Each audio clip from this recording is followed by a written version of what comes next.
Good morning, students. Now we will start our next chapter 8, that is a journal without GST.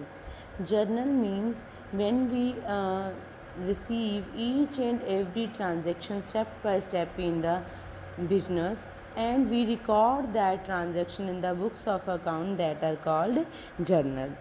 ਜਦੋਂ ਅਸੀਂ ਸਾਰੀਆਂ ਦੀਆਂ ਸਾਰੀਆਂ transactions ਨੂੰ ਜਿਹੜੀਆਂ ਕਿ ਕੋਈ ਪ੍ਰੋਡਕਟ ਅਸੀਂ ਪਰਚੇਜ਼ ਕੀਤਾ ਜਾਂ ਕੋਈ ਪ੍ਰੋਡਕਟ ਅਸੀਂ ਸੇਲ ਕੀਤਾ, ਮਨੀ ਰਿਸੀਵ ਕੀਤੀ ਜਾਂ ਮਨੀ ਦੀ ਪੇਮੈਂਟ ਕੀਤੀ, ਇਹ ਸਾਰੀਆਂ ਟ੍ਰਾਂਜੈਕਸ਼ਨ ਨੂੰ ਜਦੋਂ ਅਸੀਂ ਬੁੱਕਸ ਆਫ ਅਕਾਊਂਟਸ ਦੇ ਵਿੱਚ ਰਾਈਟ ਡਾਊਨ ਕਰਦੇ ਹਾਂ, that R called general and without GST। Generally ਬੇਟੇ ਜਿਹੜੀ ਤੁਹਾਡੀ ਲੱਗਦੀ ਆ GST ਉਹ ਹਰ ਇੱਕ ਅਕਾਊਂਟਿੰਗ ਟਰਮ ਦੇ ਉੱਪਰ ਲੱਗਦੀ ਹੈ, ਬਟ ਸਟਿਲ ਅਸੀਂ ਜਰਨਲ ਕਰਾਂਗੇ without GST. GST means goods and service tax. एक जर्नल असी करांगे विदाउट GST तो इस तो नैक्सट टॉपिक जिहड़ा वो असी करांगे विद GST। जदों कि असी सारियां ट्रांजैक्शन के उपर अपनी GST नूं फॉलो करते हुए अपनी ट्रांजैक्शन नूं बुक्स ऑफ अकाउंट्स दे विच राइट डाउन करांगे, that are called journal with GST। But now we are going to start journal without GST। So let us discuss the meaning of journal. Journal is a book. As you all know that बेटे accounts दे विच ਜਿਹੜੀ भी recording की जाती है सारी की सारी एक बुक्स ऑफ अकाउंट्स दे विच रिकॉर्ड की जाती है। इस तरीके इन्होंने क्या आ journal is a book in which transaction are recorded in the order in which they are enter in the chronological order. देखो बेटे जिवें कि 1 अप्रैल नूं अप्रैल 1 नूं तुहाडे कोल तुसीं गुड्स परचेज कीतियां, ओके, तो यह जिहड़ी ट्रांजैक्शन आ तुसीं कित्थे लिखोगे अप्रैल 1 दे विच। उस तो बाद तुसीं अप्रैल 3 नूं गुड्स जिहड़ियां सेल करदे पए हो, ओके, अप्रैल 3 नूं गुड्स सेल करदे पए हो। उस तो बाद जिहड़ियां तुसीं सेल कीतियां अप्रैल 5 नूं उसदी पेमेंट रिसीव करदे पए हो, ठीक है। इनू कहते क्रोनोलॉजिकल ऑर्डर। ਜਦੋਂ मतलब ਜਿਹੜੀ ट्रांजैक्शन तुसी जिस दिन तुसी उस ट्रांजैक्शन ते अपनी वर्किंग की हुई आ उस दिन ही उन्होंने तुसी अपनी बुक्स ऑफ अकाउंट्स विच रिकॉर्ड करोगे, that are called chronological order, okay, step by step. So journal is called the book of original entry. जर्नल नूं हमेशा बेटे ओरिजिनल एंट्री कहा जाता है, क्यों? Since all the transaction are initially recorded in it. क्यों किया जाता है? क्योंकि सारियां दियां सारियां जिहड़ियां ट्रांजैक्शन आ सब तो पहला किहदे च रिकॉर्ड कीतियां जांदियां ने in the journal, okay. So rule of debit and credit are applied to each transaction at the time when that transaction recorded in the books of account. तो उस टाइम जदों असीं अपनियां बुक्स जदों अपनी ट्रांजैक्शन नूं असीं बुक्स ऑफ अकाउंट दे विच रिकॉर्ड कर लैंदे आ उस टाइम ते उन्हां दे उपर रूल जिहड़े आ डेबिट क्रेडिट दे अप्लाई होण लग जांदे। As you all know that बेटे in previous video we have discuss about the rule of debit and credit that there are 3 types of account, real account, personal account and nominal account. Real account deals with the asset and debit what comes in, credit what goes out, and personal account deal with the person, credit the receiver, debit the receiver and credit the giver, okay. Nominal deal with the expenses and losses, all expense and losses are debit, all income and gains are credit। So these are the rule of debit and credit। So सारे दे सारे rule and debit and credit जिहड़े आ वो बेटे असी journal दे विच apply करांगे, okay.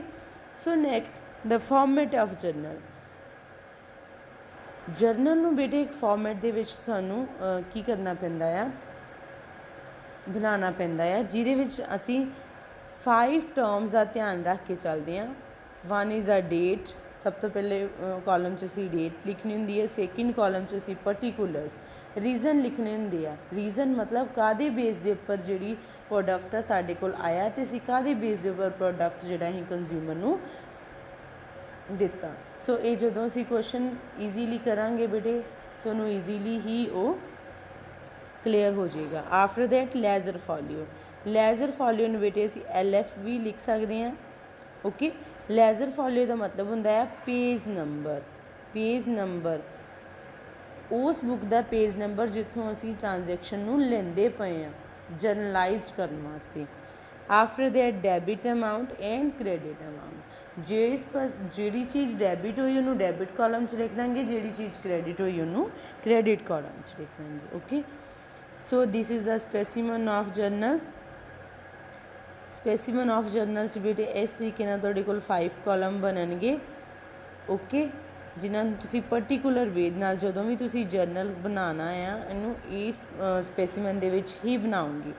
Date लिखोगे जिदन ट्रांजैक्शनस तुहाडे कोल आईयां, पर्टिकुलर्स दे विच लिखोगे name of the account to be debit and name of the account to be credit. तो नीचे तुसीं लिखोगे narration, the reason why you purchase the goods, why you sell the goods.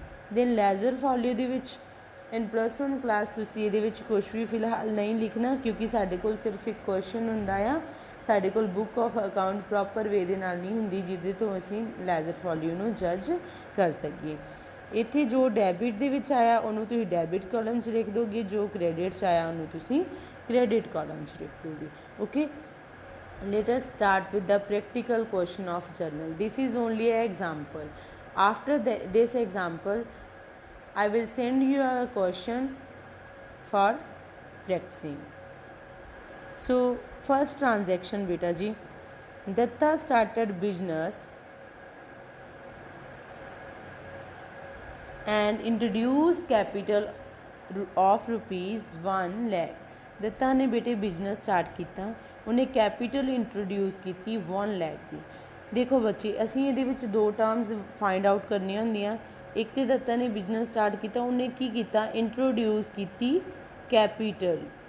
Capital हमेशा तुहाडा की हुंदा आ इनकम। ओके, तो introduce की होएगी तो वह की लेके आया होएगा कैश। इंट्रोड्यूस की मतलब कैश तुहाडा की आ real account.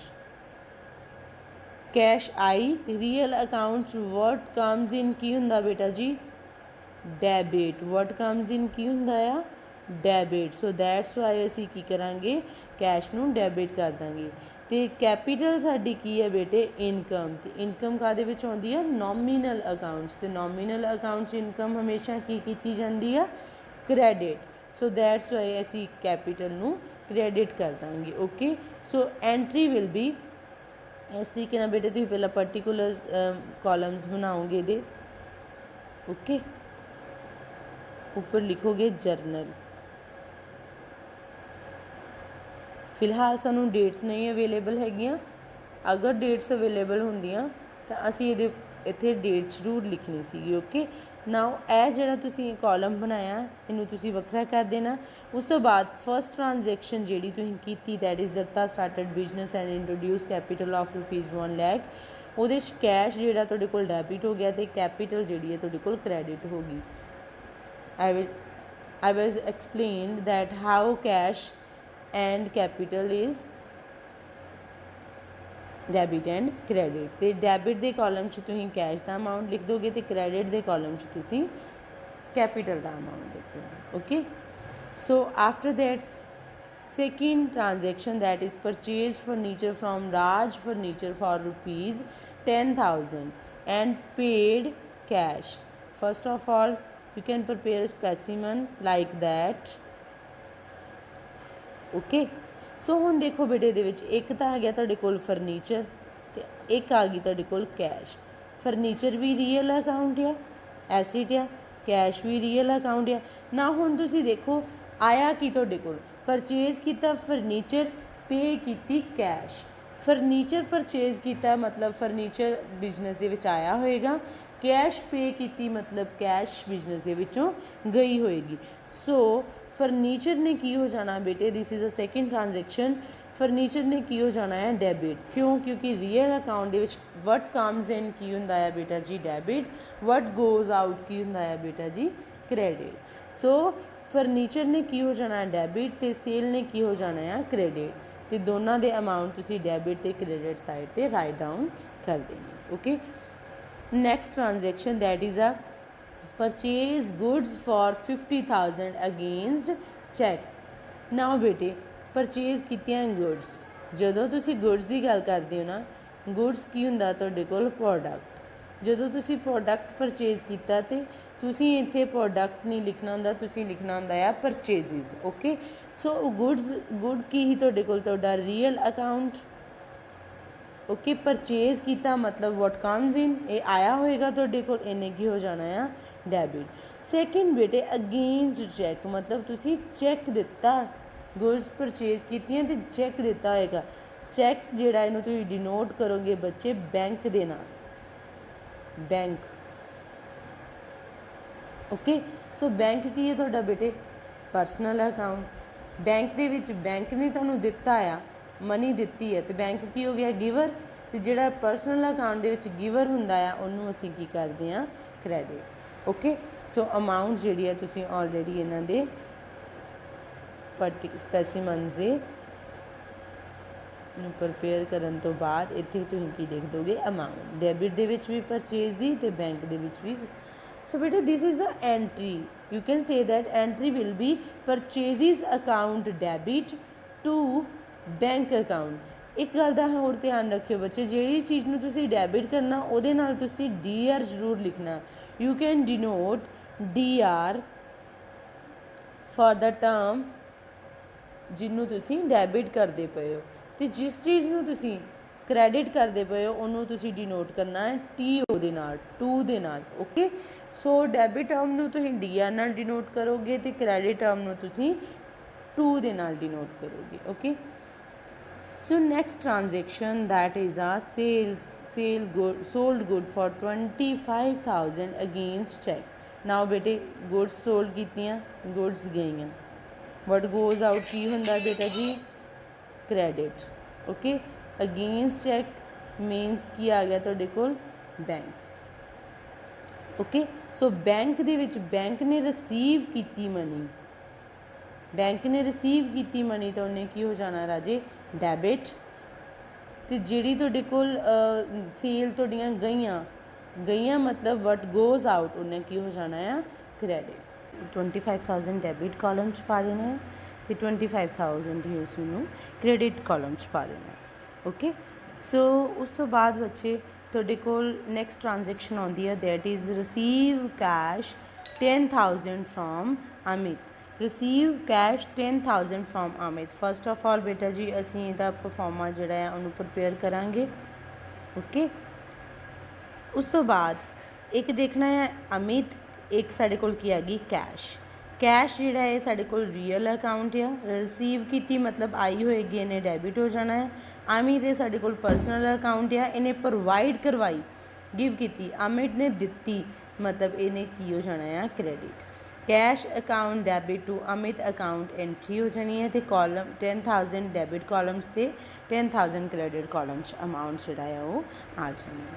Okay, so last entry according to the journal that is a paid to Surjit ₹5,000 creditor, ਜਿਹਨੂੰ ਅਸੀਂ ਕ੍ਰੈਡੀਟਰ ਵੀ ਕਹਿ ਸਕਦੇ ਹਾਂ, ਜਿਹਦੇ ਕੋਲ ਅਸੀਂ ਪ੍ਰੋਡਕਟ ਤੇ ਲਿਆ ਸੀ ਬਟ ਉਹਨੂੰ ਮਨੀ ਜਿਹੜੀ ਹੈ ਉਹਨੂੰ ਨਹੀਂ ਸੀ ਦਿੱਤੀ ਤੇ ਉਹਨੂੰ ਅਸੀਂ ਹੁਣ ਪੇ ਕੀਤਾ। ਪੇ ਦੇ ਵਿੱਚ ਬੇਟੇ ਪੇ ਕੀ ਕੀਤਾ ਹੋਏਗਾ ਤੁਸੀਂ, ਪੇ ਕੀਤਾ ਤਾਂ ਮਤਲਬ ਕੈਸ਼ ਹੀ ਦਿੱਤੀ ਹੋਏਗੀ। ਕੈਸ਼ ਤੁਹਾਡੇ ਕੋਲ ਕੀ ਆ ਜਾਂਦਾ ਹੈ ਰੀਅਲ ਅਕਾਊਂਟ। ਰੀਅਲ ਅਕਾਊਂਟ ਜਿਹੜਾ ਹੈ ਉਹ ਜਦੋਂ ਮਤਲਬ ਰੀਅਲ ਅਕਾਊਂਟ ਜਿਹੜੀ ਚੀਜ਼ ਜਾਂਦੀ ਹੈ ਵਟ ਗੋਜ਼ ਆਊਟ ਉਹਨੂੰ ਕੀ ਹੋਣਾ ਹੁੰਦਾ ਹੈ ਕ੍ਰੈਡਿਟ। ਤੇ ਸੁਰਜੀਤ ਤੁਹਾਡੇ ਕੋਲ ਕੀ ਹੈ ਪਰਸਨ ਜਿਹਨੇ ਰਿਸੀਵ ਕੀਤੀ ਹੈ ਮਨੀ, ਠੀਕ ਹੈ। ਪੇ ਟੂ ਸੁਰਜੀਤ ਮਤਲਬ ਸੁਰਜੀਤ ਨੂੰ ਅਸੀਂ ਮਨੀ ਪੇ ਕੀਤੀ, ਉਹ ਰਿਸੀਵਰ ਆ ਤੇ ਉਹਨੇ ਕੀ ਹੋ ਜਾਣਾ ਡੈਬਿਟ। 5,000 ਤੁਹਾਡਾ ਡੈਬਿਟ ਤੇ ਕ੍ਰੈਡਿਟ ਕਾਲਮ ਦੇ ਵਿੱਚ ਆ ਜਾਣਾ।